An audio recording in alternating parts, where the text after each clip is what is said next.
नमस्कार, न्यूज़ मंच देख रहे हैं आप और मैं हूं विशाल वैभव। पान ताती समाज से आने वाले पश्चिम चंपारण की धरती से हरेंद्र पान हमारे साथ मौजूद हैं, चूँकि अभी पटना पहुंचे हैं और उनसे हम बात करते हैं कि पान ताती समाज के आरक्षण को लेकर जो है उनकी क्या कुछ रणनीति है। चूँकि लगातार पान ताती समाज अपने आरक्षण और हक के अधिकार को लेकर लड़ाइयाँ लड़ रहा है और ऐसे में कहीं ना कहीं हालांकि इस समाज में जो है अभी पार्टी का भी निर्माण हो गया है, तो क्या कुछ इस पूरे मामले पर हरेंद्र पान का कहना है, ये हम जानते हैं। बने रहिए न्यूज़ मंच के साथ।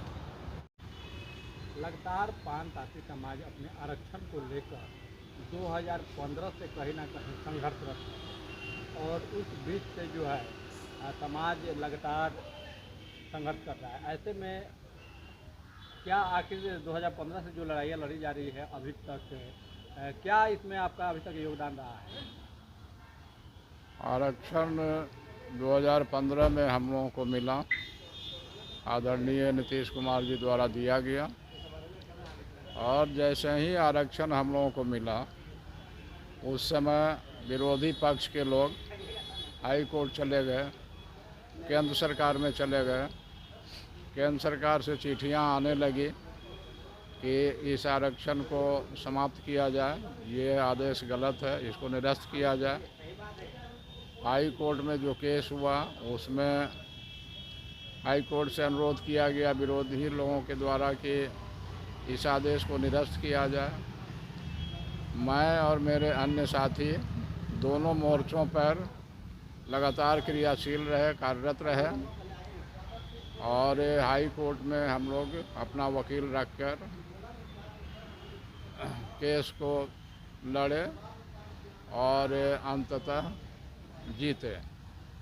और केंद्रीय सरकार से जो चिट्ठियां आ रही थी उस दिशा में हम लोग कई बार दिल्ली गए डेलीगेशन लेकर के और केंद्र सरकार के सामाजिक न्याय व अधिकारिता मंत्रालय के मंत्री जी से मिले, उनके पदाधिकारियों से मिले। अंत में हम लोग 21 अप्रैल 2016 को दिल्ली गए, स्वर्गीय श्रद्धेय सुशील कुमार मोदी जी के नेतृत्व में और उनके द्वारा केंद्र सरकार के पदाधिकारियों एवं मंत्री जी से वार्ता की गई और उसके बाद निर्णय लिया गया कि अब केंद्र सरकार से कोई चिट्ठी बिहार सरकार को नहीं जाएगी और उसका फलाफल ये निकला कि अगले 9 साल तक हम लोग इस सुविधा का उपभोग करते रहे। क्या उस बैठक की कोई तस्वीर है क्या आपके पास?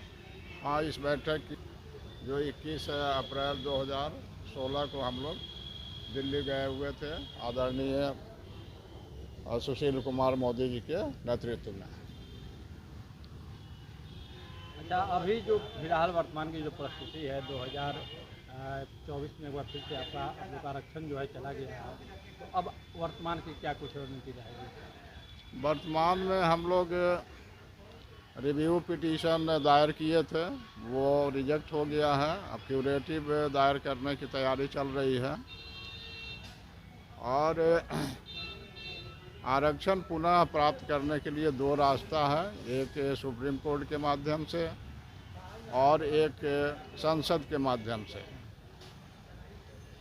केंद्र में अभी 4 साल तक एनडीए की सरकार रहेगी और 4 साल के अंदर अगर आरक्षण हमको मिलना होगा तो एनडीए सरकार के द्वारा ही मिल सकता है।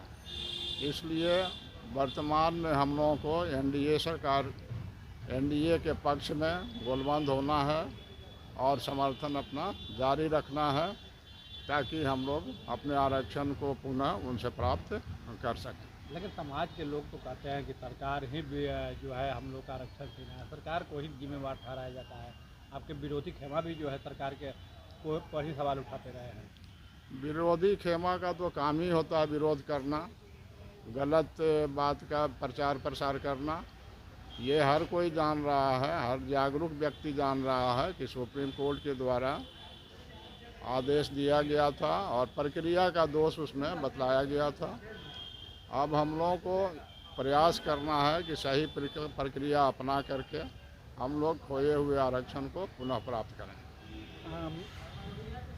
आप ही के समाज के नेता लोग हैं जो कि अपनी अब पार्टी बना चुके हैं और 140 सीट पर लड़ने का ऐलान कर दिया है कि हम लोग 140 सीटों पर तो कम से कम लड़ेंगे। तो क्या लग रहा है कि चुनाव लड़ने से आरक्षण मिलेगा? चुनाव लड़ने से तो आरक्षण नहीं मिलेगा। ये तो अन्य जो लोग पूर्व में जो आरक्षण के नाम पर पार्टी बनाए अन्य समाज के लोग, उनका क्या स्थिति है ये सारा लोग हम लोग देख रहे हैं, समझ रहे हैं। इसलिए चुनाव लड़ने से तो राजनीतिक अधिकार कुछ मिल सकता है, लेकिन आरक्षण मिलने की कोई संभावना नहीं है। अच्छा, अगर इस पार्टी में आपको बुलावा आएगा तो क्या करेंगे? मैं उस पार्टी में कभी भी नहीं जा सकता हूं, इसलिए कि पार्टी के निर्माण करने वाले और मेरे सिद्धांतों में ज़मीन आसमान का अंतर है, इसलिए उस पार्टी में मैं कभी नहीं जा सकता हूं। लेकिन ये भी बात है कि मैं किसी को उसमें जाने से मना भी नहीं करूंगा। समाज के लोगों को क्या कुछ संदेश देंगे, क्योंकि समाज के लोग काफ़ी ही बेचैन है, खासकर युवा वर्ग जो बच्चे हैं जो तैयारी कर रहे हैं वो काफ़ी ही अब बेचैन है क्योंकि आरक्षण को लेकर। समाज के बच्चों से मैं यही कहूँगा कि वे लोग अपनी बुद्धि का इस्तेमाल करें और समझने का कोशिश करें कि कौन व्यक्ति, समाज का कौन नेता सही बात बोल रहा है और कौन गलत बात बोल रहा है। सही व्यक्ति के पक्ष में गोलबंद हों और सही व्यक्ति ही आरक्षण पुनः दिलवा सकता है।